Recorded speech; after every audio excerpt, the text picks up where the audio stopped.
Je passe dans Dimension. Donc la ficelle est sélectionnée. D'une manière ou d'une autre, je dois amener l'image dessus, soit par glisser-déposer, soit en allant sur l'éditeur de matériaux ici et en passant à la partie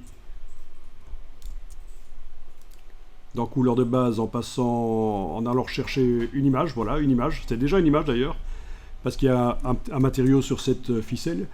Touche Escape. Donc,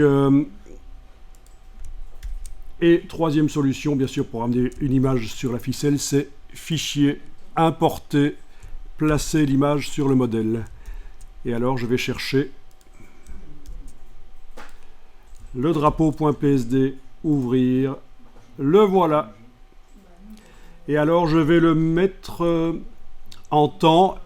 Observez bien, open your eyes, ouvre tes ouilles. Je vais faire en sorte qu'il recouvre la totalité de la ficelle, l'objet ficelle. Donc je vais le mettre en fond au lieu de décalcomanie. Voilà. C'est pas joli ça?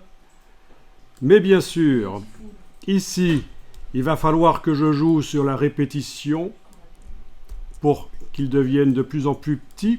Donc j'augmente le nombre de répétitions. Et en fait, il faut pas mal augmenter. Je vais même le faire en tapant le chiffre. Je vais indiquer par exemple 40 ici, touche tabulation, voilà, 40 répétitions. Et alors, c'est pas mal comme ça déjà, c'est sympa, mais il fallait qu'il soit en biais, le drapeau. Donc je vais peut-être ici tourner. Voilà, vous voyez ce qui se passe. On tourne l'image. Et au fur et à mesure qu'on tourne, on décide ce qu'on veut. Voilà. Et je pense que l'exercice est terminé là. C'est pas évident, mais voilà, c'est une astuce. Pensez à tourner l'image au moment où on l'applique sur la ficelle.